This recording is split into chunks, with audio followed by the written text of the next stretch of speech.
오늘 하나님이 주신 말씀은 로마서 11장 13절에서 24절입니다. 신약성경 255쪽 로마서 11장 13절에서 24절의 말씀을 봉독할 때 하나님의 음성을 듣는 시간 되시기 바랍니다. 내가 이방인인 너희에게 말하노라. 내가 이방인의 사도인 만큼 내 직분을 영광스럽게 여기노니 이는 혹 내 권력을 아무쪼록 시기하게 하여 그들 중에서 얼마를 구원하려 함이라. 그들을 버리는 것이 세상의 화목이 되거든 그 받아들이는 것이 죽은 자 가운데서 살아나는 것이 아니면 무엇이리요. 제사하는 처음 익은 곡식 가루가 거룩한즉 떡덩이도 그러하고 뿌리가 거룩한즉 가지도 그러하니라.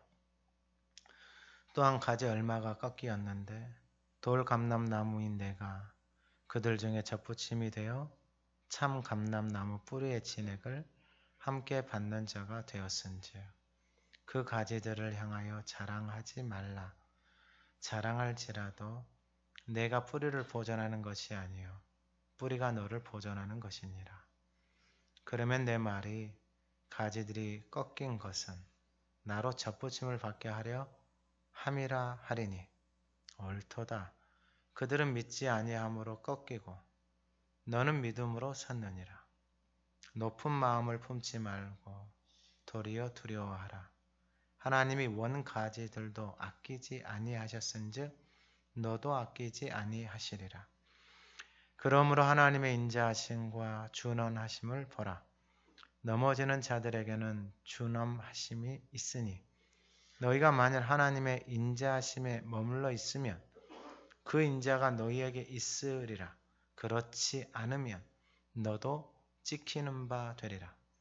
그들도 믿지 아니하는데 머무르지 아니하면 접붙임을 받으리니 이는 그들을 접붙이실 능력이 하나님께 있음이라. 내가 원 돌 감람나무에서 찍힘을 받고 본성을 거슬러 좋은 감람나무의 접붙임을 받았으니 원 가지인 이 사람들이야 얼마나 더 자기 감람나무에 접붙이심을 받으랴. 아멘. 감사합니다. 우리 2021년 표를 같이 한번 선포하겠습니다. 항상 선을 따라, 항상 기뻐하라, 쉬지 말고 기도하라, 범사에 감사하라. 아멘. 우리 마음에 손을 얹고 제 자신에게 각자에게 선포합니다. 항상 선을 따라라, 항상 기뻐하라, 쉬지 말고 기도하라, 범사에 감사하라. 아멘. 우리 지난주 하가다 말씀 12절 한번 읊조려 보겠습니다. 그들의 넘어짐이 세상의 풍성함이 되며 그들의 실패가 이방인의 풍성함이 되거든 하물며 그들의 충만함이리요. 아멘. 이번 주는 15절입니다. 같이 한번 읊조려 보겠습니다. 그들을 버리는 것이 세상의 화목이 그 받아들이는 것이 죽은 자 가운데서 살아나는 것이 아니면 무엇이리요. 아멘. 오늘 본문의 제목이 화목입니다. 화목. 이 화목의 한자를 찾아보니까 같이 웃으면서 밥 먹고 있는 겁니다. 곡식을 거두어서 집안 식구들이 같이 웃으면서 밥 먹고 있는 거예요. 그러니까 막힘이 없는 거예요. 그 마음 안에, 서로의 마음 안에 막힘이 없는 거예요. 부부의 마음에 막힘이 없고 자녀와의 관계 속에서도 마음에 막힘이 없고, 막힘이 없다라는 것은 뭐냐면은 말이 바뀐 사람들만이 막힘이 없습니다. 우리의 말을 바꾸지 않으면은 여러분 그 막힘은 계속해서 막혀져 갈 수밖에 없다라는 것입니다. 여러분 이 로마서 말씀이 참 중요한데 지난주 하가다 말씀을 보면 그들의 넘어짐이 세상의 풍성함이 됐어요. 그들의 실패가 이방인의 풍성함이 됐어요. 오늘날로 바꾸어 말하면 교회를 오래 다녔는데 그들이 계속해서 넘어지고 그들이 계속해서 실패해요. 근데 그들이 넘어지고 실패하니까 이제 온 사람들이 은혜를 누리고 풍성하게 되는 거예요. 그럼 은혜를 받은 사람들은 어떻게 해야 되는 게 계속 그 사람들이 뭐 하도록요? 넘어지고 실패하도록 기도해야 되는 거죠. 왜요? 그 사람이 넘어지고 실패하면 할수록 내가 은혜를 받으니까. 그 풍성함을 받으니까. 그게 아니죠. 그러면서 12절에 하물며 그들의 충만함이요. 그러니까 그들이 넘어지고 그들이 실패를 했는데 내가 풍성함을 받았어요. 그러면은 그 풍성함을 받았다라는 것은 뭐냐면은 내가 풍성함을 받을 수 있는 여건이 아니라 그들이 넘어지고 그들이 실패하니까 그들이 받아야 되는 풍성함이 나에게로 왔어요, 지금. 그러면서 그들이 실패하고 넘어진 그들이 충만하게 되어진다는 게 뭐냐? 그들이 은혜의 자리로 나아가고 그들이 하나님의 은혜 앞에 머물러 있으면은 그들이 충만하게 되잖아요. 그러면 그들이 충만하게 되어지면은 어떻게 했냐라는 거예요. 그러면은 그들이 넘어지고 실패해서 은혜를 10을 받았어요. 그러면 그들이 충만하게 되어지면은 은혜를 100을 받는 거예요. 그러면은 10의 은혜를 받고 살 수 없는 거예요. 왜냐하면은 그들이 넘어지고 실패해서 내가 은혜 10을 받았잖아요. 그 은혜 10은 착각하는 거예요. 뭐예요? 자기가 열심히 했기 때문에 이걸 받았다라고 착각하는 거예요. 그러면 그건 한순간에 없어져 버리는 거예요. 오늘 본문의 제목이 화목입니다. 화목. 내 자신이 하나님과 화목하게 되어지고 가정이 화목하게 되어지고 공동체가 화목하게 되어지고 세상이 화목하게 되어지고 만물과 화목하게 되어지는 거예요. 여러분 이 아름다움, 이 풍요로움, 그것은 빈 껍데기에서 오는 것이 아니다라는 거예요. 화목하게 되어졌을 때 그 화목함으로 오는 그 풍성함은 화목하게 되어지기 전까지는 알 수가 없습니다. 여러분 부부가 화목하잖아요. 자녀가 화목하잖아요. 내가 하나님과 화목하잖아요. 공동체가 화목하잖아요. 그러면 그 안에서 나타나는 것은 말로 표현할 수 없는 감사와 기쁨과 은혜가 넘쳐날 수밖에 없는 거예요. 그러한 삶을 보면 그냥 웃음이 넘쳐요. 감사가 넘쳐요. 기쁨이 넘쳐요. 그러니까 그 가정 안에서는 그 삶 속에서는 그 화목의 삶이 그 자녀들에게 그대로 흘러가게 되어지는 것입니다. 오늘 예배하는 저와 여러분들이 이 화목한 삶을 누릴 수 있는 삶이 되어지기를 간절히 소망합니다.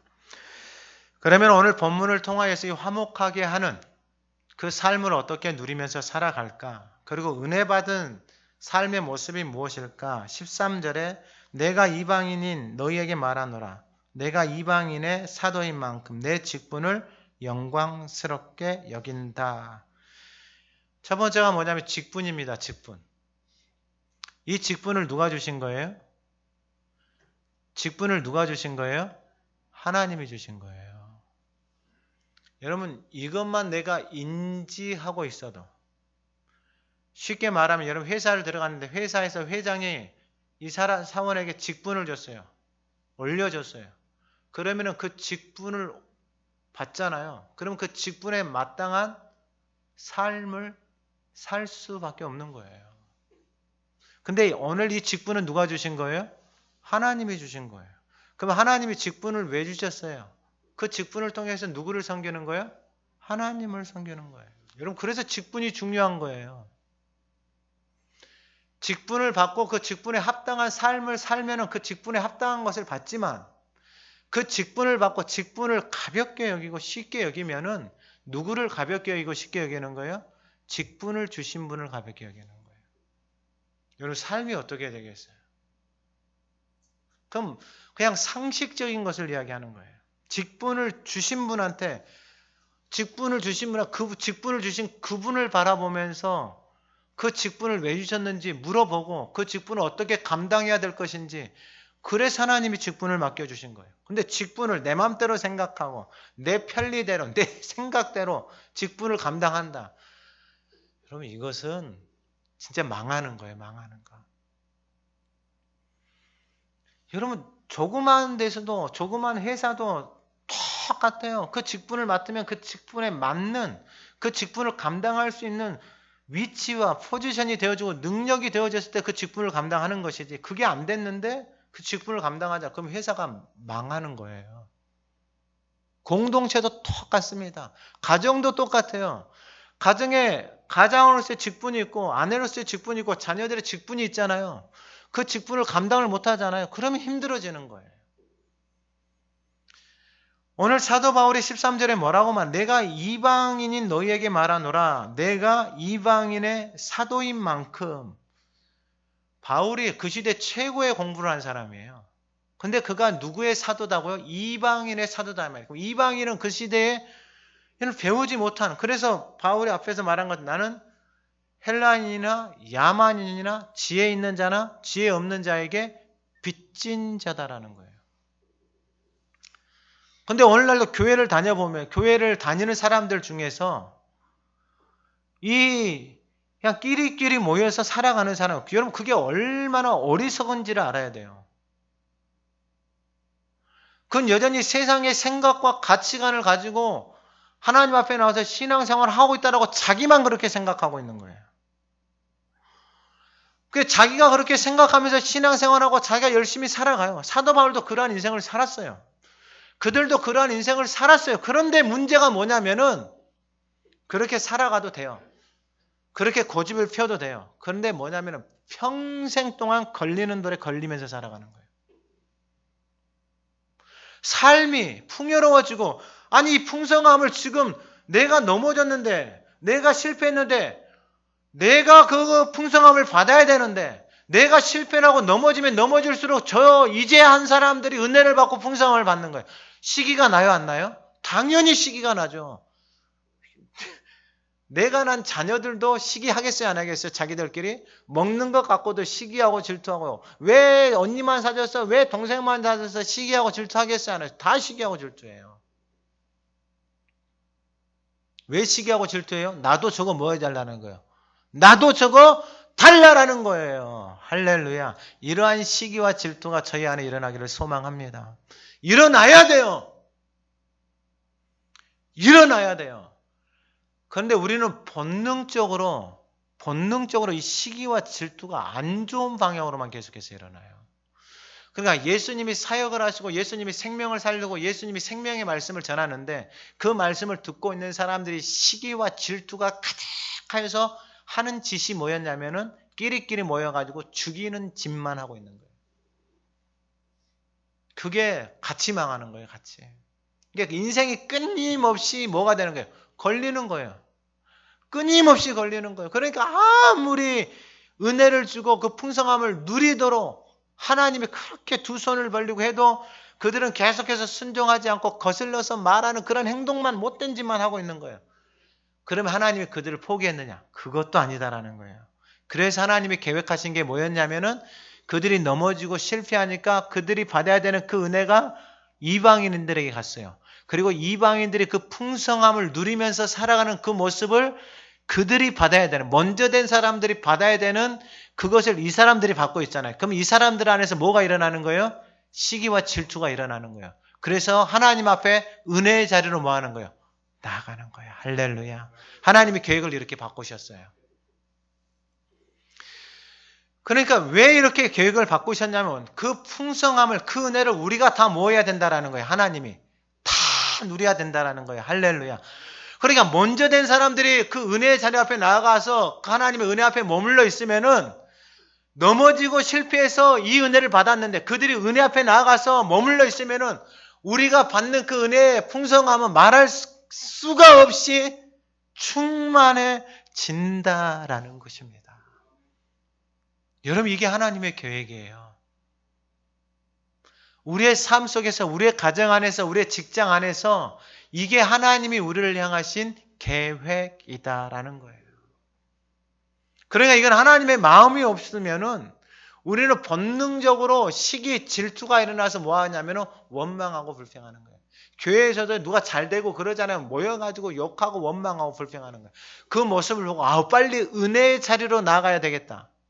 여러분, 이런 말을 듣는 저와 여러분이 되기를 간절히 소망합니다. 왜요? 하나님은 다 그 풍성함을 주시기를 원하시기 때문에 그러는 거예요. 그래서 직분을 맡은 자들이 너무나도 중요해요. 그래서 13절에 사도의 만큼 내 직분을 어떻게 여기고 있어요? 영광스럽게 여기고 있어요. 우리는 뭐 좀 잘한 사람, 잘난 사람 이런 데 가가지고 자기가 뭘 하고 있으면은 그게 자기의 뭐 가문이고 뭐고 이렇게 생각을 한단 말이에요. 그런데 사도 바울은 그 시대 최고의 공부를 했는데 이방인들에게 가는 거예요. 야만인들에게 가는 거예요. 믿지 않는 사람들에게 가는 거예요. 그들에게 가가지고 하나님이 자기에게 주신 직분을 그들에게 복음을 전하는 그 직분을 어떻게 여기고 있어요? 영광스럽게 여기고 있다. 영광스럽게. 그러면 그냥 상식적으로 한번 생각을 해보세요. 아주 상식적으로 밖에 나가서 직장 생활을 하는데 그 회사에서 직분을 하나 받았어요. 그래서 그 직분을 영광스럽게 여기고 그 직분을 충성되게 섬기면서 생활을 하고 있어요. 근데 그 모습을 회장이 봤어요. 사장이 봤어요. 여러분 그 직원이 이쁘겠어요? 안 이쁘겠어요? 너무나도 이쁜 거죠. 그러면 그 사람을 그 자리에 계속 놔두겠어요? 놔둘 수가 없는 거예요. 왜요? 그 직분을 저렇게 귀하게 여기고 저렇게 소중하게 여기면서 자기가 맡은 그 자리에서 최선을 다하는 그 모습을 어느 회장, 어느 사장의 그 모습을 그대로 놔두게 그 인생을 계속해서 뭐 하는 거예요? 계속해서 확장을 시켜주는 거예요. 계속해서 넓혀주는 거예요. 왜요? 그 직분을 귀하게 여기고 영광스럽게 여기고 있으니까요. 그럼 이것을 교회로 가져와요. 교회에서 직분을 받았어요. 그 직분을 영광스럽게 여기고 그 직분을 귀하게 여기고 이 직분을 가지고 남들보다는 당연하게 왜 직분을 받았으니까 먼저 이제 들어온 사람들보다는 당연하게 그 직분에 걸맞는 영광스러운 모습을 보여주는 게 얼마나 지극히 당연하냐 이 말이에요. 왜요? 그 직분을 영광스럽게 여기는 그들이 받는 그 은혜와 복은 상상할 수가 없는 거예요. 왜요? 그걸 누가 부어주셔요? 그 직분을 주시는 분이 그 은혜와 복을 내려주신다 이 말이에요. 그 직분을 내가 뭘 잘해서 내가 뭐 헌금을 많이 내가 봉사를 많이 이 차원이 아니다라는 거예요. 그런데 우리는 이러한 생각을 가지고 여전히 하나님을 섬기고 있어요. 세상에 사는 생각을 가지고. 아니에요. 하나님이 우리에게 직분을 맡겨주시는데 그 직분을 맡겨주는 걸 보니까 직분을 받을 수 있는 상황과 환경이 아닌 상태 속에서 하나님이 은혜의 직분을 부어주신 거예요. 여러분 사도 바울이 무슨 그 직분을 받을 만한 위치에 있었어요. 예수 믿는 사람들 핍박하고 죽이고 감옥에 갔는데 완전히 하나님과 원수되어져 있는 상태 속에서 하나님이 찾아오셨잖아요. 그러니까 그 은혜를 부어주시니까 사도 바울은 그 은혜를 받아야 안 받아요? 그 은혜를 덥석 받는 거예요. 그 은혜를 받는 거예요. 그 은혜를 받고 나니까 그 은혜를 주신 분을 어떻게 섬길까 고민하기 시작하는 거예요. 왜요? 죄와 사망 가운데서 계속해서 끊임없이 걸림돌에 걸리면서 인생이 살아갔거든요. 배우고 공부하고 섬기면 섬길수록 화려한데 겉은 화려한데 내 속사람은 점점 공고해져 가면서 사망의 삶으로 끌려가고 있는 자기 자신이 보이기 시작하는 거예요. 근데 예수를 받아들이고 나니까 그 모든 것으로부터 어떻게 되는 거예요? 자유케 되어지는 거예요. 그래서 자기에게 베풀어 주신 은혜가 너무 감사하기 때문에 그 직분을 가지고 이방인들에게 가서 복음을 전하는 거예요. 여러분, 야만인들에게 믿지 않는 사람들에게 가서 복음을 전하는 이게 쉽지 않다라는 거예요. 제가 어제 어떤 분의 한 분 목사님의 간증을 들었어요. 간증을 들었는데 이 목사님 사역은 이 목사님이 사역하는 그 사역이 누구냐면 대상이 누구냐면은 무당들이에요. 무당들. 무당들만 한 30명을 지금 전도를 하셨더라고. 무당들만. 그러니까 무당들의 인생이 참 힘듭니다. 상처와 그 시댁 쪽, 처가 쪽 아니면은 오는 그것에 매여서 살아가는 그 인생이 참으로 비참한 거예요. 그러니까 이 목사님은 그냥 무당 이런 말만 들으면은 눈물을 흘리시더라고요. 눈물을. 왜냐하면 그 인생들의 영혼들이 너무 불쌍한 거예요. 여러분 그 영혼들이 예수를 믿는 게 쉽겠어요. 근데 이 박수무당 이게 신내림을 받은 거죠. 목사님 앞에 가서 넙적 엎드려서 인사를 하는 거예요. 왜 인사하냐 그러니까 큰 신을 모시는 분이 오셨다고. 큰 신을 모시는 분이 오셨다고 하면서 그 앞에.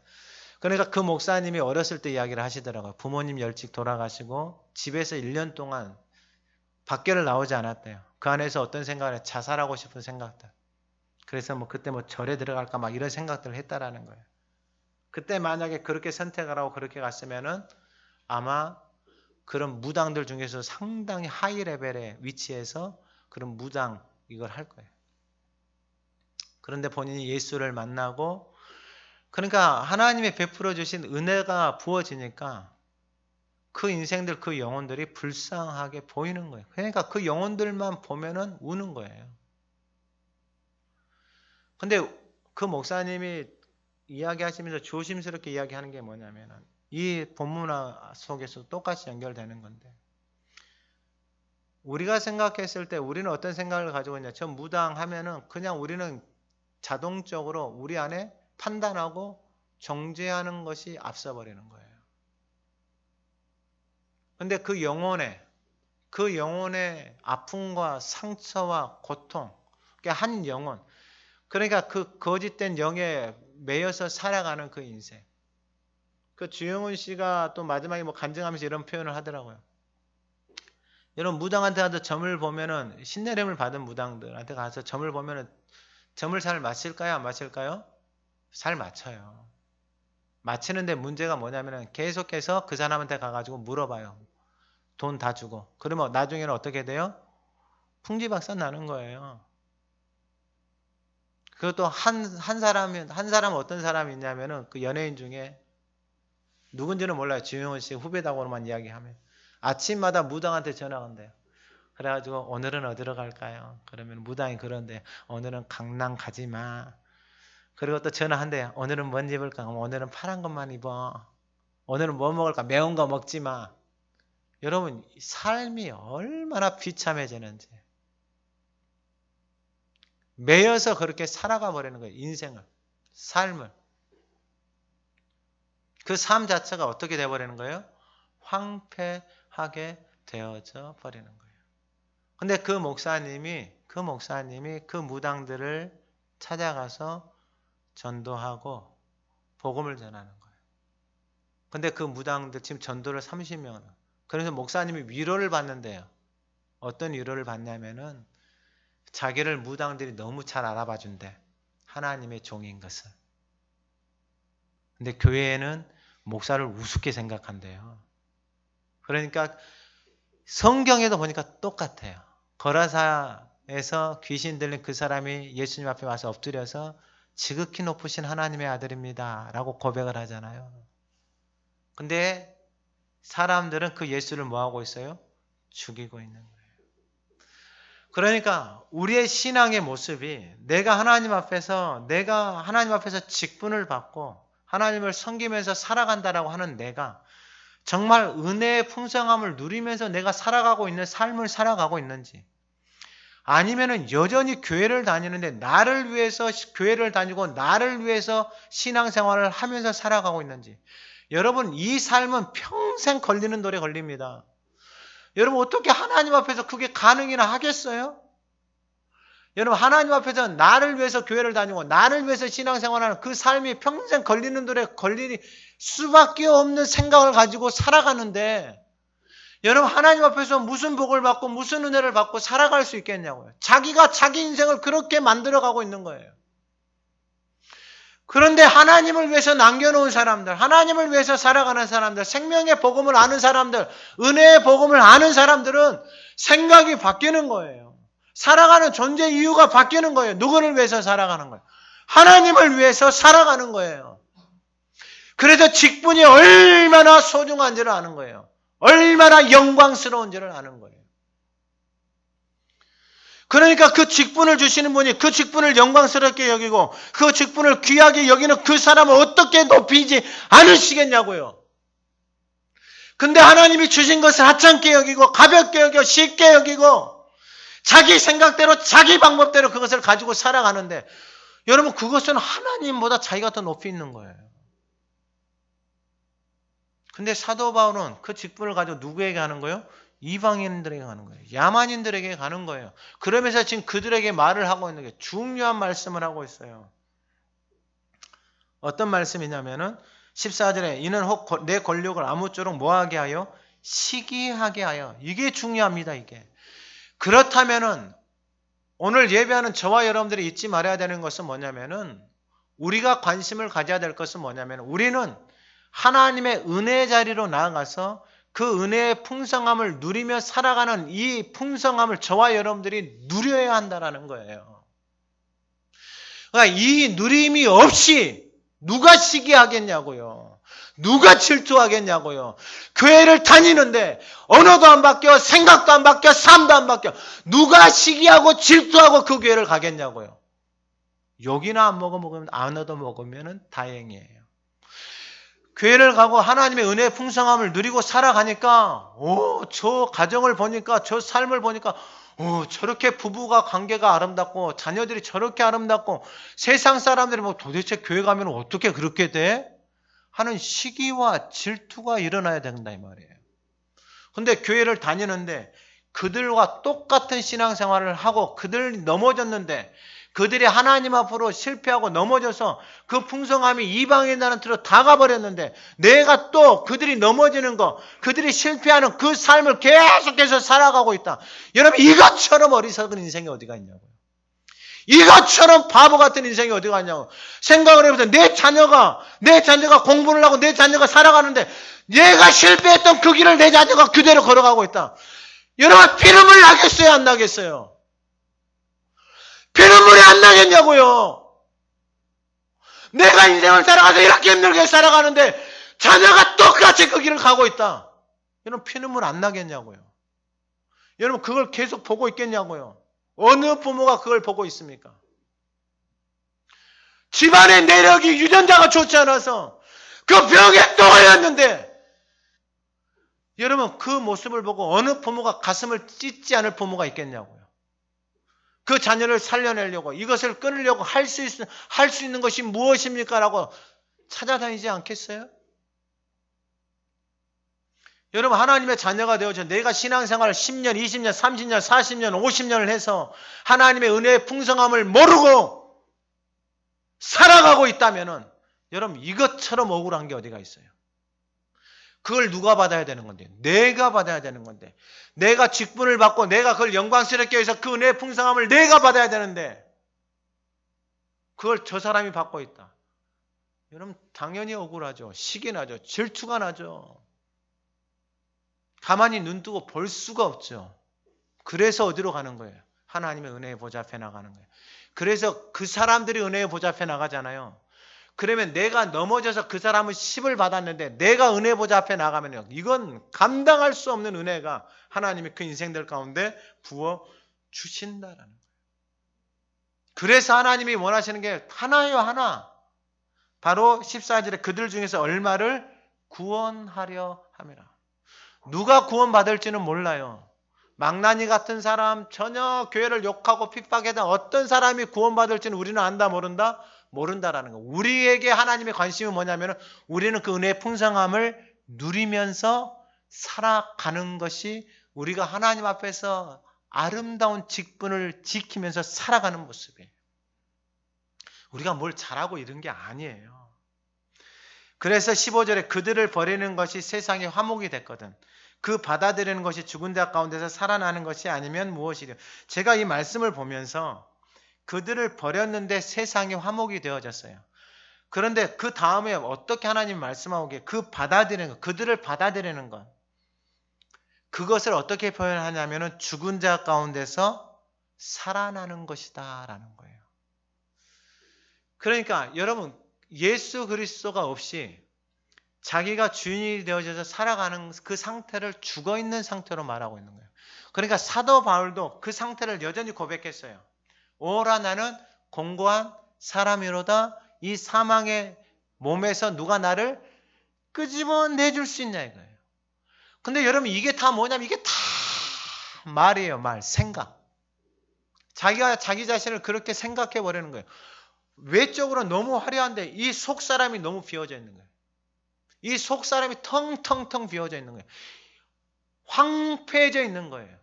그럼 여러분 이 속 사람을 어떻게 강건하게 해요? 생명의 말이 들어가면 되는 거예요. 살리는 말이 들어가면 되는 거예요. 이걸 어떻게 할 수 있느냐? 여러분 제가 이 식물에다가 예쁘다, 사랑한다, 고맙다, 감사하다, 귀하다, 존귀하다. 그러면 이 식물이 어떻게 될까요? 살아납니다.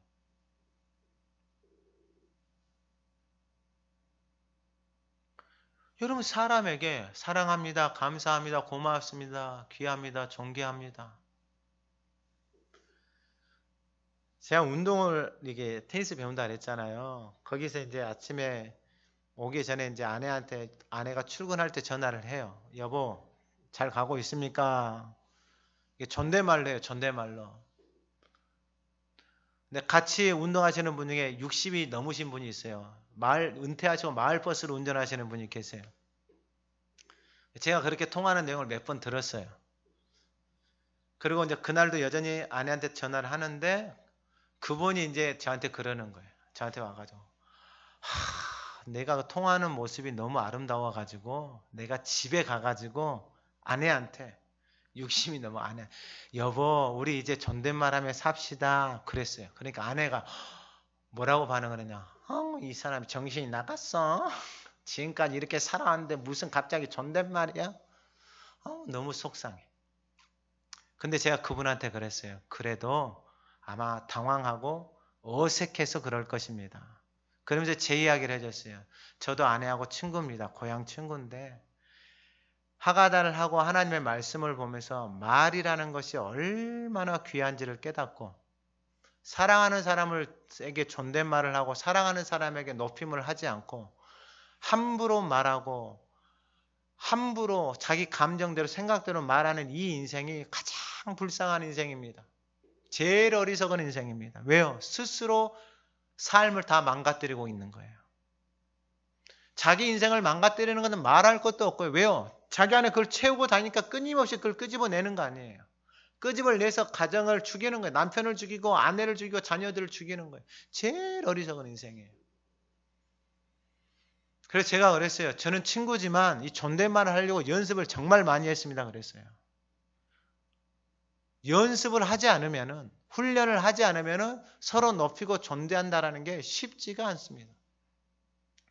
근데 이 땅에서 만나가지고 잠깐 한 4, 50년 사는데 잡아먹듯이 사는 것이 무슨 기쁨이 있고 즐거움이 있겠어요. 그런 인생이 무슨 의미가 있어요. 서로 사랑하고 존중해주고 아껴주고 수고했다 감사했다 고맙습니다 말하면서 살아가도 짧은 인생인데 자신 안에 있는 것들을 다 쏟아내서 살아간다는 게 이게 얼마나 고통스러운 인생이 되어지냐는 거예요. 그래서 세상의 화목이 되거든 그들을 버려서 세상의 화목이 되어지고 그 받아들이는 것이 죽은 자 가운데서 살아나는 것이잖아요. 그러니까 그 사람들에게 이러한 말을 한다라는 건 결코 쉬운 일이 아니다라는 거예요. 왜요? 평상시에 그런 말을 하면서 살지를 않았거든요. 그럼 어떤 말을 하겠어요? 자기 말만 하는 거예요. 자기 기분대로 자기 감정대로.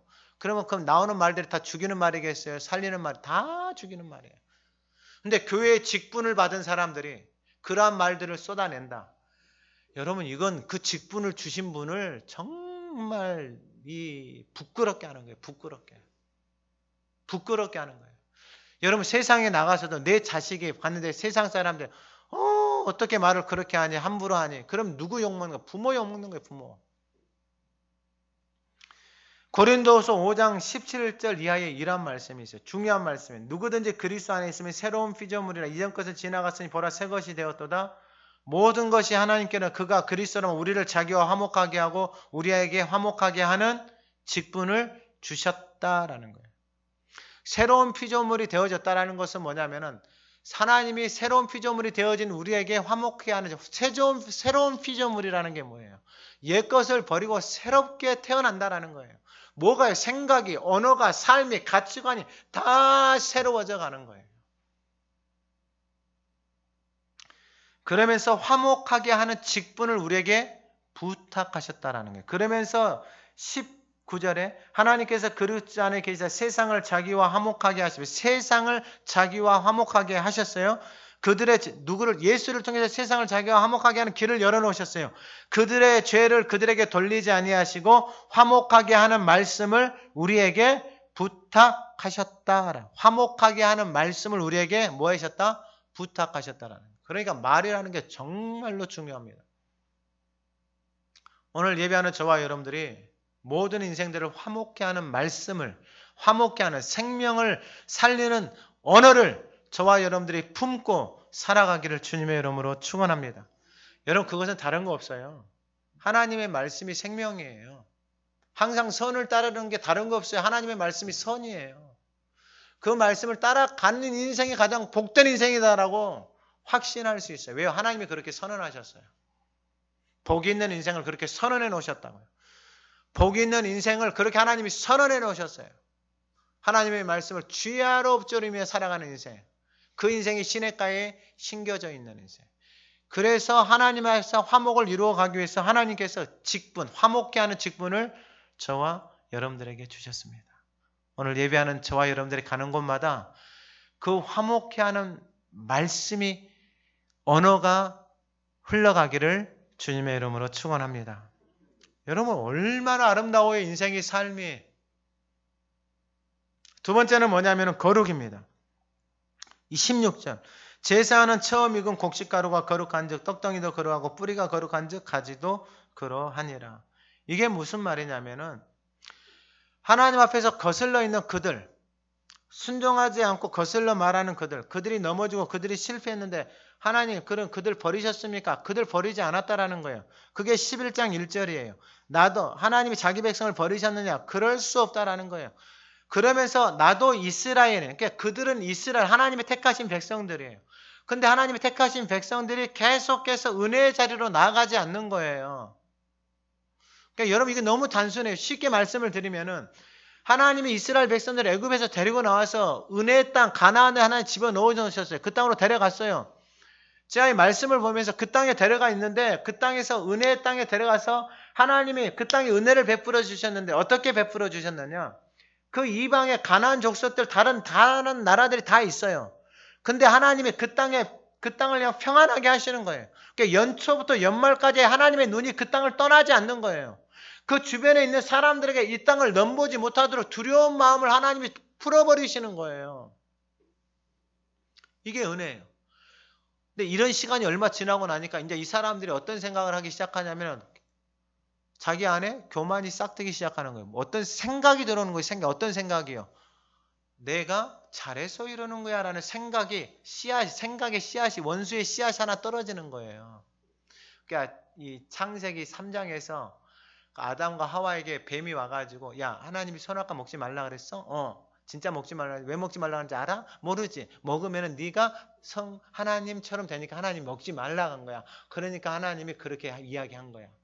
먹어야 되겠어? 말아야 돼? 진짜 먹으면 하나님처럼 돼? 그 원수가 던진 그 말의 씨가 그 안에 떨어지니까 그 안에서 뭐가 일어나기 시작하는 거예요? 갈등이 일어나기 시작하는 거예요. 그리고 그 말에 딱 들어와서 나무를 보니까 먹음직도 하고 보암직도 하고 지혜롭게 할 만큼 탐스럽게 보이기 시작하는 거예요. 생각이 들어오니까, 말이 들어오니까 생각이 전환이 되고 스위치가 전환이 되니까 보니까 어떻게 되는 거예요? 그렇게 보이기 시작하는 거예요. 이게 합리화하는 거예요. 합리화. 그리고 어떻게 해서 그걸 먹었어요? 안 먹었어요?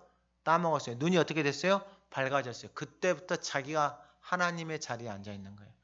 여러분, 모든 인생의 문제는 여기서부터 시작이 되어져요.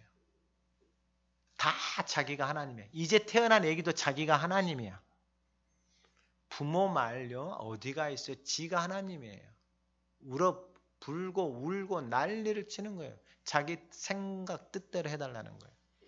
여러분, 인생의 모든 문제는 여기에서부터 시작돼요. 자기가 하나님의 자리에 앉아 있는 거예요. 그러니까 삶이 고통스러울 수밖에 없어요. 성경이 이미 하나님이 그렇게 선언해버리셨어요. 아니, 여러분 생각을 해보세요. 지난주에 제가 말씀드렸잖아요. 수산업자가 사기꾼이잖아요. 사기꾼이 한 말을, 여러분, 우리나라의 최고의 엘리트라고 하는 신문 기자들, 여러분 연예인들, 국회의원들, 여러분 정치인들, 판사들, 검사들, 내노라는 엘리트들이 그 말을 듣고 다 따라갔어요? 안 따라갔어요? 다 따라갔어요. 왜 따라갔어요? 그 말이 들려오니까 따라가는 거예요. 아우 나는 안 따라갔으니까 여기 있는 거 아이고 아니에요. 그 말이 들려오니까 그렇게 따라가는 거예요. 그 말이 그 인생을 뭐 하는 거예요? 끌고 가는 거예요. 왜요? 그 말이 영이기 때문에 그러는 거예요. 근데 그 삶을 어떻게 만들어? 다 황폐하게 만들어버리는 거예요. 결국은 내 안에 생명의 말이 채워져 있잖아요. 그럼 거짓된 말, 사기꾼의 말, 속이는 말들이 들어오잖아요. 그러면 그게 분별이 되어지기 시작하는 거예요. 이 이제 제가 이 로마서 12장 1, 2절 말씀을 제가 예배 때마다 계속 읽어드리고 여러분 이 말씀을 붙들고 여러분 목숨을 걸 만한 가치가 있는 말씀이에요. 그 가치는 뭐냐면 왜 그들이 망가지고 왜 그들이 무너졌는가에 대한 결론이에요. 결론. 하나님의 뜻을 모르고 자기 뜻대로 살아가는 거예요. 근데 하나님의 뜻을 어떻게 할 수 있어요? 자기가 산재물이 되어질 때에만, 내가 하나님 앞에서 항복할 때에만, 하나님의 말씀을 내가 듣겠습니다라고 할 때만 그 말이 들려오는 거예요. 들려오면 살아나는 거예요. 왜요? 보이니까. 무엇이 가짜고 무엇이 진짜인지 보이니까 여러분. 누가 사기꾼이 한 말을 듣고 몇십억을 투자하고 몇백억을 투자하겠어요? 바보죠. 근데 그 말이 들려오니까 그렇게 인생을 살아가는 거예요. 누가 이단이 와가지고 이렇게 말하는데 이단을 따라서 가고 자신의 재산을 드리고 여러분 거기에 똑똑한 사람들 많다니까요. 내 눈 아는 사람들, 학자들, 의사들, 박사들, 교수들도 많다고요. 근데 왜 그 사람들이 그렇게 따라가요? 그 말이 들려오니까 따라가는 거예요. 따라가니까 어떻게 되는 거예요? 그 결과물을 누가 먹는 거예요? 자기 자신들이 다 먹는 거예요. 지금 하나님이 그 말씀하고 계시는 거예요. 그 말씀. 이스라엘 백성들이 은혜를 모르고 은혜의 자리에 이제 나가지 않는 거예요. 왜요? 살 만큼 살고 먹을 만큼 먹으니까 이제 하나님 앞에서 신앙생활 적당하게 하는 거예요. 적당하게. 말씀도 읊조리지도 않고 하나님 앞에 기도도 하지 않고 왜 먹고는 아무 문제 없으니까. 그런데 16절에 중요한 말씀이 거룩이 중요한 말씀이 뭐냐면 여기서 보면은 보세요. 익은 곡식가루 나오죠. 제사 나오죠. 그 다음에 떡덩이 나오죠. 뿔이 나오죠. 가지 나오죠. 그러면 이 모든 것들이 다 뭐하다라는 거예요? 거룩하다라는 거예요. 그러니까 여러분 이것은 그 뿌리로 나무로 가지로 열매로 그 나오는 열매를 가지고 곡식가루를 가지고 하나님 앞에 제사되는 이 모든 것이 다 뭐하다라는 거예요? 거룩하다라는 거예요.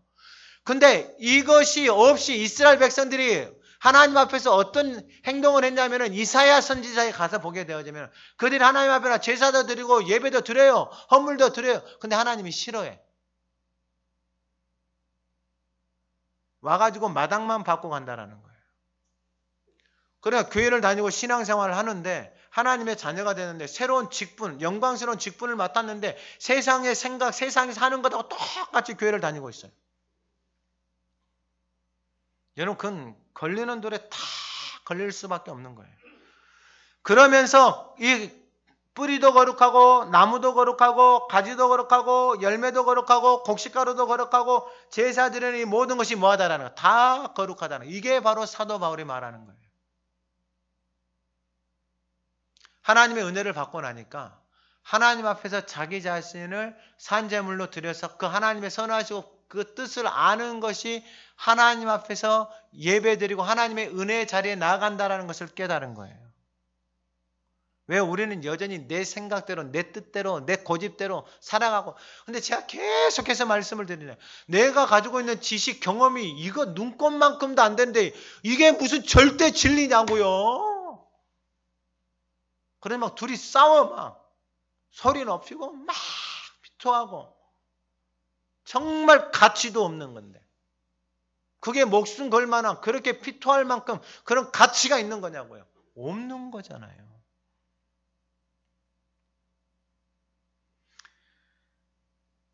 결국은 하나님의 은혜를 알고 나아가니까 이제 그 은혜 보좌 앞에 나아가는 거예요. 은혜 보좌 앞에 나아가니까 모든 것이 다 뭐하라는 거예요? 은혜다라는 거예요. 뿌리도 하나님이 공급해 주시는 그 뿌리, 나무, 가지, 열매 그 모든 것을 가지고 거룩함을 가지고 하나님 앞에 나가서 드리는 게 예배다 이 말이에요. 오늘 저와 여러분들이 예배하는데 그 하나님 앞에 나가서 드리는 예배를 드리기 위해서 하나님 앞에 나가서 기도하고 말씀을 준비하고 성전에 들어와서 엎드려서 그 말씀을 받을 준비를 하고 하나님의 뜻이 무엇인가 엎드리는 것이 예배다 이 말이에요. 근데 은혜를 받고 좀 괜찮아지니까 이스라엘 백성들이 세상을 기웃거리기 시작하는 거예요. 그러니까 다 어떻게 되는 거예요? 다 하나님 앞에서 걸리는 돌에 걸리기 시작하는 거예요. 근데 아무리 하나님이 돌아오라고 말을 해도 그들이 돌아오지 않아요. 그러니까 하나님의 은혜를 이방인들에게 주는 거예요. 그게 바로 17절 이하의 말씀이에요. 또 한 가지 얼마가 꺾이었는데 돌감람나무인 내가 그들 중에 접붙임이 되어 창감람나무 뿌리의 진액을 함께 받는 자가 되었은지. 여기서 중요한 말씀은 가지 얼마가 꺾였다라는 거예요. 그러니까 나무에서 가지가 꺾였어요. 그 꺾인 가지가 누구예요? 그 이스라엘 백성들이다 이 말이에요. 오늘날로 말하면은 교회에 먼저 다니고 오래 다니고 직분을 받는 자들. 근데 아무리 해도 삶이, 가정이, 형편이 계속해서 공고해지는 거예요. 그럼 빨리 깨달아야 되는 거예요. 그 꺾인 가지에 돌감람나무가 접붙임을 받아버리는 거예요.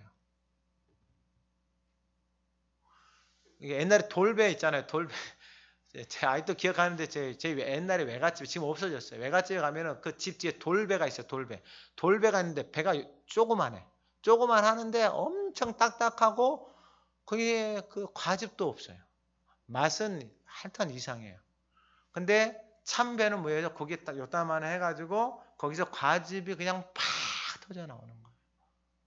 근데 이 돌감람나무에 있는 이 가지가 꺾여져서 어디에다 접붙임을 받은 거예요? 참 감람나무에 접붙임을 받은. 그러니까 돌배에 있는 가지가 그 가지를 꺾어서 참 배나무에다가 접붙임을 받았어요. 그러면은 이 돌배에 있던 이 가지가 참배에 접붙임을 받으면은 이 가지에서 돌배가 맺힐까요? 참배가 맺힐까요?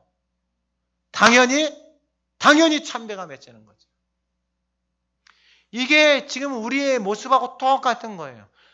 하나님의 자녀가 되어져서 하나님이 은혜를 베풀어 준 그들이 지금 원래는 돌배였는데 하나님의 은혜로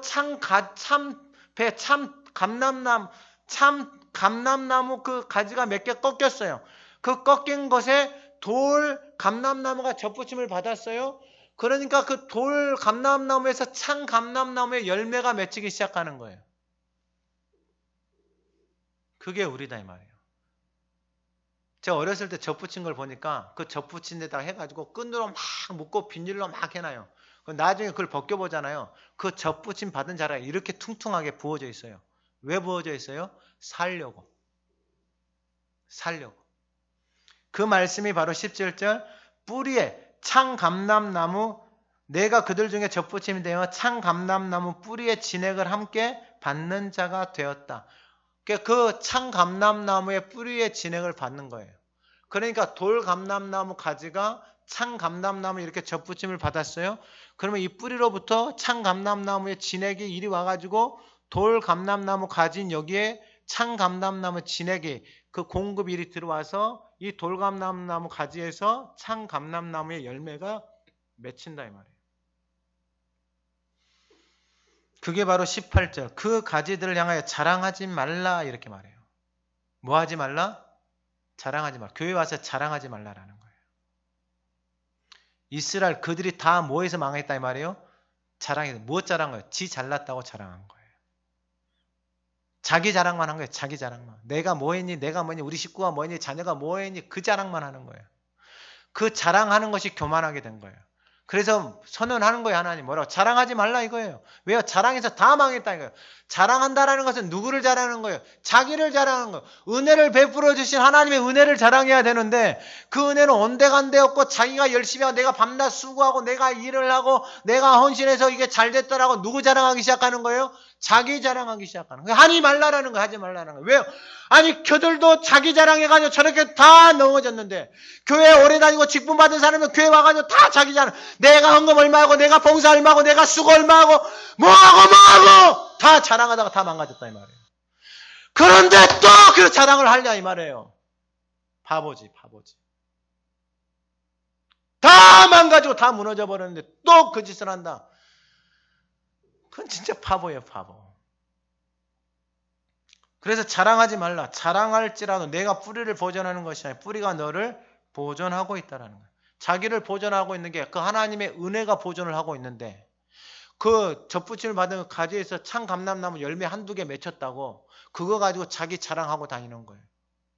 그러면 이 뿌리로부터 오는 그 은혜가 끊어지면은 여러분 이건 어떻게 되가 그랬어요? 말라 비틀어져 버리는 거예요. 삶이 다 말라져 버리는 거예요. 여러분 어떻게 말라지겠어요? 마음도 말라져요. 재정도 말라져요. 삶도 말라져요. 생각도 말라져요. 가정도 다 말라져 버리는 거예요. 다. 왜요? 은혜의 풍성함을 누리면서 살아가야 되는데 그거 잠깐 하나님이 베풀어 주니까 그거 갖고 자기 자랑하고 다닌다 이 말이에요. 아니 왜 그들이 무너진지를 배웠는데, 왜 그들이 그렇게 실패하고 넘어졌는지를 배웠는데, 그럼 또 이 말씀가, 아니 그들이 넘어져가지고 저 사람이 풍성하게 됐잖아요. 그래서 나도 이렇게 자랑하고 다니면서 나 말고 저 이웃이 풍성하게 하려고 하나님 내가 이렇게 넘어지고 다니고 내가 이렇게 자랑하고 다니는 거예요. 이 정도 수준은 없다라고 생각을 합니다. 그건 하나님의 말씀하시는 게 아니고 자기 합리화예요. 하나님은 뭐냐면 자기의 풍성함을 통해서 그 모습의 그 풍성함, 아름다움을 보고 다른 사람이 시기나게 해서 오는 거예요. 어떻게 그렇게 풍성한 삶을 누립니까? 어떻게 그렇게 가정이 화목합니까? 어떻게 그렇게 삶의 언어가 귀하고 어떻게 그렇게 아내를 섬기고 남편을 존경하면서 살아갑니까? 어떻게 그렇게 자녀들이 그렇게 말을 잘 듣고 그렇게 은혜 안에서 살아갑니까? 라고 사람들이 뭐 하기 시작하는 거예요? 그 모습을 보고 관심을 갖기 시작하는 거예요. 그럼 한마디 하는 거죠. 다 하나님의 은혜입니다. 하나님의 은혜의 보좌 앞에 날마다 나아가게 되어지면 나는 별로 한 거 없는데 하나님의 은혜가 부어진 것입니다. 그래서 은혜로 살아가는 사람은 은혜로 산다라고 고백할 수밖에 없는 거예요. 자랑할 수가 없어요. 자랑한다라는 것이 얼마나 위험하고 자랑한다라는 것이 얼마나 내 삶을 한순간에 무너지게 한다라는 것을 알기 때문에 자랑하면은 바로 은혜의 자리 앞에는 하나님 오늘 내가 자랑했어요. 하나님 오늘 내가 또 자랑했어요. 은혜의 자리 앞에 나가서 하나님 앞에 고백하는 거예요. 그러면 그게 감추어지는 거예요. 근데 은혜의 자리 앞에 나가지 않잖아요. 그럼 자랑하는 것으로 끝나겠어요? 이제 교만해지는 거예요. 그게 다 무너진 거예요. 그게 바로 꺾인 가지들이에요. 그 꺾인 가지에 젖붙임을 받았는데 젖붙인 가지가 자랑을 한다? 여러분 불어오는 바람에 한순간에 꺾여버립니다. 한순간에 순식간에 꺾여버리는 거예요. 오늘 예배하는 저와 여러분들의 이 거룩함은 우리에게 있는 것이 아닙니다.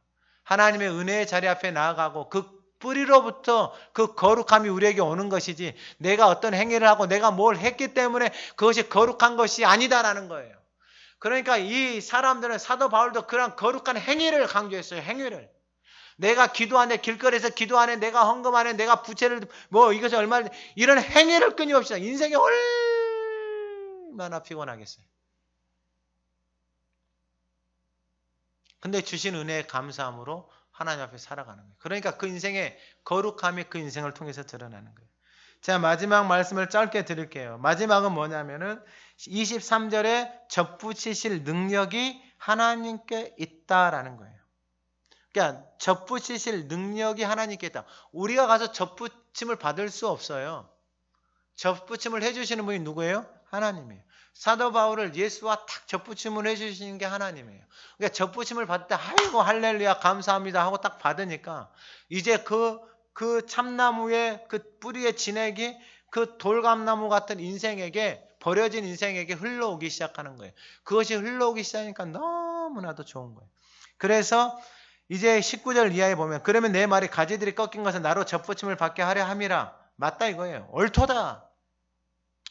그들이 그렇게 넘어지고 그들이 실패해서 그게 꺾였다 이 말이에요. 그 넘어지고 실패 꺾였어요. 꺾여지니까 나로 젖붙임을 받게 하는 것. 옳도다. 이방인 너희들 젖붙임을 받게 하는 것이 옳도다. 그들은 믿지 아니함으로 꺾이고 너희는 믿음으로 섰느니라. 그러면서 아까 18절에는 자랑하지 말라 그랬잖아요. 근데 이제는 뭐라고 말하냐면은 20절에 너는 믿음으로 높은 마음을 품지 말고 도리어 두려워하라. 높은 마음을 품지 말고 뭐하라? 두려워하라. 자랑하는 것이 얼마나 하나님 앞에서 이것이 잘못된 것인지를 가르쳐주는 거예요. 그러면서 21절 하나님이 원가지들도 아끼지 아니하셨으니 너도 아끼지 아니하시라. 그러면서 하나님의 속성에 대해서 21절에 말씀을 해요. 그러므로 하나님의 인자하심과 준엄하심을 보라. 넘어지는 자들에게는 준엄. 아니 하나님 어떻게 넘어지는 자들에게 준엄하심이에요. 넘어지는 자들이 누구예요? 자랑하면서 교만해지면서 살아가는 거예요. 그러니까 하나님이 주신 은혜를 떠나서 자꾸 자기 자랑하고 자기 것을 드러내는 거예요. 근데 그 사람이 넘어지잖아요. 넘어지니까 준엄하심이 하나님의 준엄하심이 그 인생 가운데 임하는 거예요. 이게 걸림돌이에요. 걸림돌. 그러니까 하나님의 준엄하심이 바위예요. 바위. 그 준엄하심 앞에 다 걸리는 거예요. 다 걸리는 거. 왜? 다 감추고 살아왔거든요. 그런데 너희가 만일 하나님의 인자하심에 머물러 있으면, 은혜의 자리에 머물러 있으면, 머물러 있는 게 중요해요. 그 인자가 너희에게 있으리라. 머물러 있으면은, 은혜 자리에 나아가면은 그 은혜와 인자가 우리의 인생 가운데, 우리의 삶 가운데 뭐 하는 거예요? 머물러 있는 거예요. 할렐루야. 여러분, 인생은 이거예요. 그 은혜가 머물러 있는 거. 그래 다윗이 시편 26편에서 23편에서 똑같은 그 선하심과 인자하심이 반드시 나를 따르리니 내가 여호와의 집에 영원히 산다. 여러분 이거예요. 이거. 성경에 나오는 인물들 다 이거예요. 하나님의 자녀들 다 이거예요. 그 하나님의 은혜와 인자하심이 그 인생 가운데 뭐 하는 거예요? 머물러 있는 거예요. 왜요? 그들이 그 인자하심의 가운데 머물러 있으니까, 그 은혜의 자리에 계속해서 나아가니까, 넘어질 때 나아가고 실패할 때 나아가고 자랑할 때 나아가고 부족할 때 나아가고 그 인자하심에 계속 머물러 있으니까 그 은혜가 그 영혼을 덮는 거예요.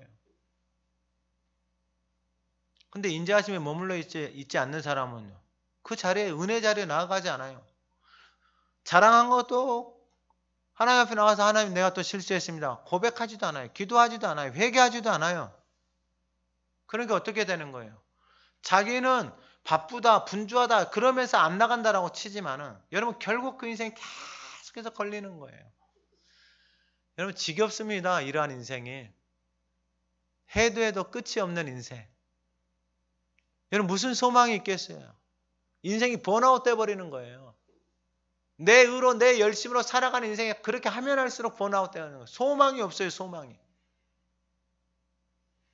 근데 마지막 23절 24절에 보면은 그들도 믿지 아니하는데 머무르지 아니하면, 그러니까 그들 누구예요? 그 이스라엘 백성 먼저 된 자들이 믿지 아니하는데 머무르지 않고, 그러니까 은혜의 자리, 인자하심의 자리로 나아가게 되면은 그들을 접으실 능력이 또한 누구한테 있다라는 거예요? 하나님 앞에 있다라는 거예요. 그러면서 마지막 24절 내가 원 돌 감람나무에서 찢김을 받고, 여기서 중요한 단어가 나와요. 본성을 거슬러라는 단어가 나와요. 그러면 이 말을 바꿔 말하면은 돌 감람나무의 삶을 살아가는 인생들이 바로 본성을 따라서 자기 육신의 정욕, 안목의 정욕, 이생의 자랑을 따라서 살아가는 인생들이에요. 하고 싶은 대로 생각하고 그런 거 뭐 거스르는 것 없이 그냥 되는 대로 내뱉어버리는 인생들. 그러니까 옛사람의 모습 그대로 살아가는, 교회를 다녀도 세상에서 하는 행동, 말, 언어, 습관들 그대로 교회에 가지고 와서 살아가는 인생들. 그런데 중요한 말씀을 해요. 원 돌감람 나무에서 찍힘을 받고 본성을 거슬렀다라고 표현을 해요. 그러니까 본성을 거스른다라는 건 여러분 쉽지가 않습니다. 무언가를 해보면은 자신 안에 있는 본성을 절제하고 누른다라는 게 쉽지가 않아요. 대부분 다 본성을 막 따라서 가요. 그런데 본성을 거슬러 좋은 감람나무에 접붙임을 받았다라는 거예요. 본성을 거슬러서 돌 감람나무, 이 본성을 따라서 살아가는 인생이 여기단 말이에요. 근데 참 감람나무가 여기 있어요. 근데 여기서 살아가는 인생을 본성을 따라서 살아가는 인생이에요. 근데 본성을 따라서 살아가는 인생이 변화되어질 수 있는 게 하나밖에 없어요. 이 본성이 여기서 있는 것이 일이 딱 뭐 하는 거예요? 이렇게 해가지고 접붙임을 받는 거예요. 그러면은 이 접붙임을 받으면은 이게 왜 중요하냐면은 진액이, 그 영양분이 어디서부터 온다 그랬어요? 뿌리에서부터 이렇게 올라오는 거예요. 뿌리에서부터. 여러분 이게 너무나도 중요합니다. 그래서 시편 1편의 3절에 보면 2절에 주의 말씀을 죄하러 읊조리는 자다 하면서 3절에 그는 시냇가에 심은 나무가 철 따라 열매를 맺고 잎사귀 마르자 그 하는 모든 일을 다, 그가 어디에 심겨져 있다고요? 시냇가에 심겨져 있다는 게 이 뿌리로부터 오는 거예요. 뿌리로부터. 그러면 이 본성을 거슬러서 어떻게 되냐면 사람이 본성을 거슬러서 참 뿌리를 통해서 참 돌감람 나무에서 맺혀지는 게 뭐예요? 참 열매가 맺히기 시작하는 거예요. 참 열매가. 여러분 그 인생의 아름다움을 한번 생각을 해보세요. 저는 이 신앙생활, 우리가 하나님의 자녀가 되어져서 교회를 오래 다니고 직분을 이 모든 것들이 다 이 참 감람나무 생명의 열매를, 그 풍성함을 맺기 위해서 하나님이 우리를 부르신 것이다 이 말이에요. 그러니까 먼저 된 자든지 나중 되든지 직분을 받았든지 직분이 없든지 간에 우리는 다 하나님이 베풀어 주신 은혜의 풍성함을 누리면서 살아가야 한다라는 것입니다. 이게 바로 하나님께서 우리를 부르신 목적이에요. 그러면서 제가 말씀 한 구절만 읽어드리고 마치도록 하겠습니다. 요한복음에 나와 있는 말씀입니다. 요한복음 15장 4절에 내 안에 거하라. 나도 너희 안에 거하리라. 가지가 포도나무에 붙어있지 아니하면 스스로 열매를 맺을 수 없음 같이 너희도 내 안에 있지 아니하면 그러하리라. 나는 포도나무에 너희는 가지라. 그가 내 안에 내가 그 안에 거하면 사람이 열매를 많이 맺나니 나를 떠나서는 너희가 아무것도 할 수 없습니다. 사람의 내 안에 거하지 아니하면 가지처럼 밖에 버려져 마르나니 사람들이 그것을 모아다가 불에 던져 사른다라고 말해요. 아까는 은혜의 풍성함에 거하면 사람들이 그 모습을 보고 식이 나서 은혜 앞으로 나오는데 그 하나님의 은혜의 자리 앞에 나가지 않고 그 가지에 포도나무에 붙어있지 않으면은 가지가 어떻게 돼버리는 거예요? 말라서 비틀어져 버리는 거예요. 그럼 세상 사람들이 어떻게 그 마른 가지들 가지다가 뭐 하는 거예요? 다 태워버리는 거예요. 그러니까 교회 안 다니는 사람들이 교회 다니는 사람들 보고 욕하는 거하고 똑같은 거예요.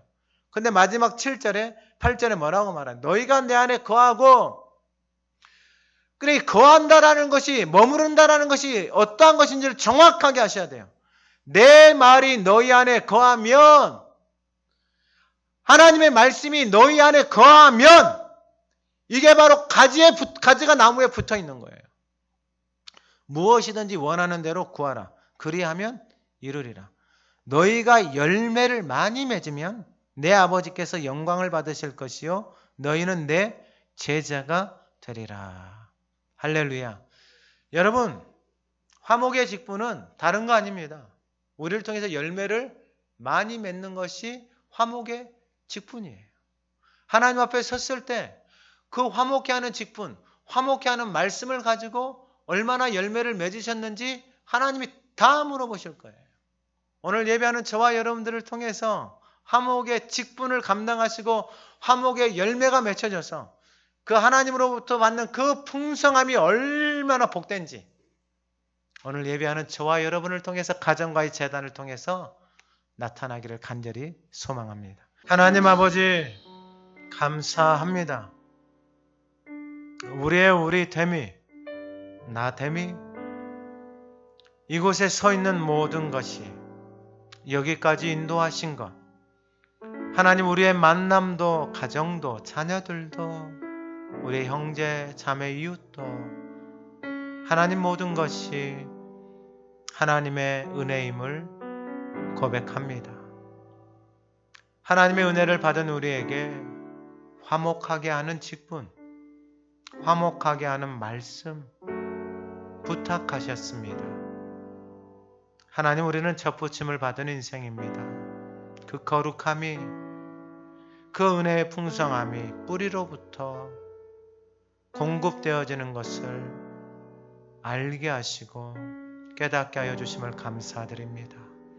이제는 그 은혜의 자리, 인자하심의 자리에 머물러 모든 능력이 하나님께 있음을 알고 이제는 하나님 우리의 삶의 모든 걸음걸음마다 그 은혜의 풍성함이 나타나게 하여 주시고 그 화목의 말씀이 흘러가 사람들로 시기하게 하여서 구원을 받는 놀라운 역사가 일어나게 하옵소서.